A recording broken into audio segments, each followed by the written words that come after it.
Hi everyone. Today we're going to continue with our module Project Earth.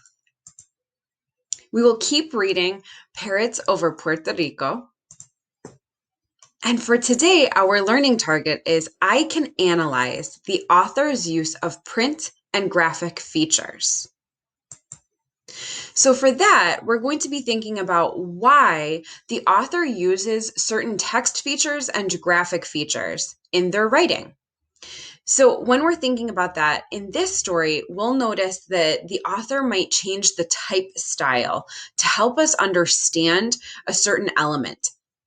So for example, they might be using boldface, italics, all capital letters, or large letters, and that will indicate that they're trying to emphasize something, or it could be that they're showing a title. We're also going to look to see if the author includes headings and subheadings. And what does it mean if they do include them? And what does it mean if the text does not have them? We'll also look to see with glossaries if the author is providing definitions for important words that we might not be familiar with. We'll also look to see for the graphic features in our text. Are they including diagrams, charts and graphs, maps, or timelines to help us understand the text better?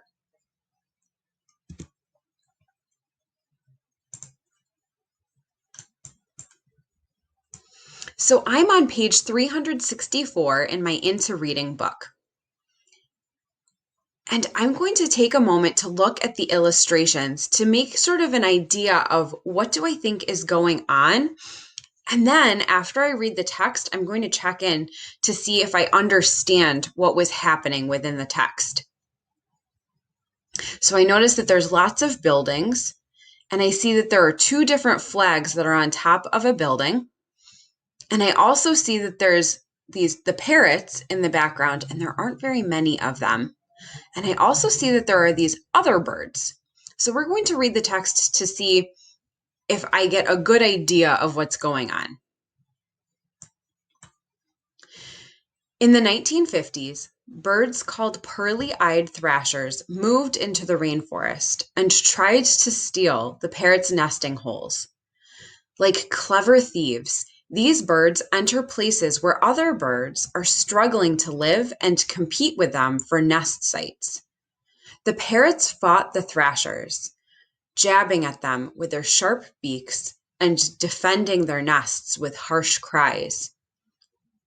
But the parrots now had too many enemies and too few trees. The flock had become smaller and smaller. By 1954, there were only 200 parrots left.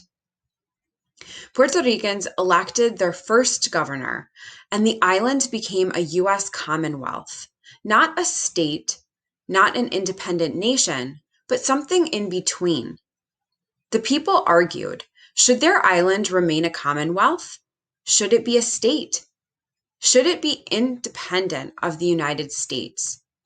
Everyone had a different idea, but all were proud to say, Yo soy Boricua.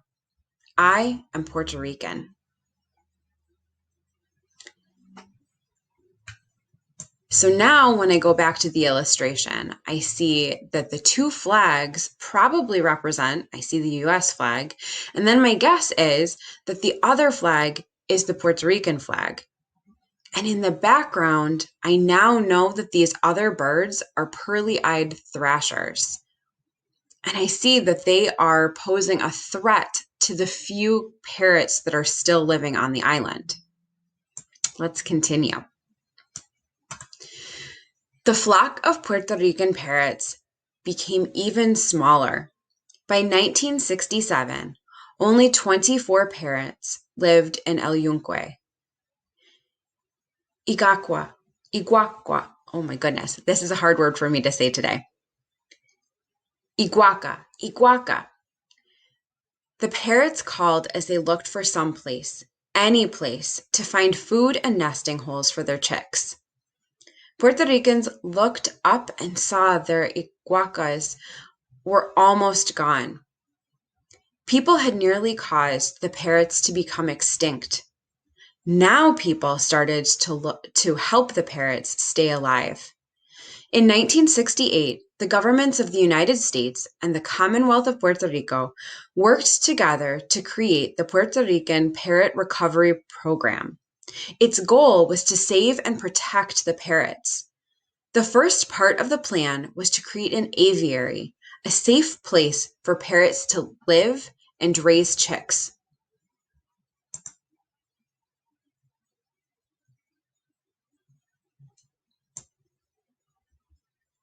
Parrots squawked as scientists with long-handled nets gently lifted eggs and chicks from their nesting holes.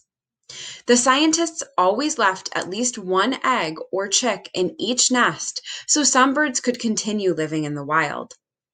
In 1973, Ukiyo Aviary opened in El Yunque. Incubators at the aviary kept the eggs warm. The Puerto Rican parrots raised in captivity had no experience as parents, so Hispaniolan parrots helped raise the chicks. These parrots came from the nearby island of Hispaniola. These are like cousins of Puerto Rican parrots, but are not so rare.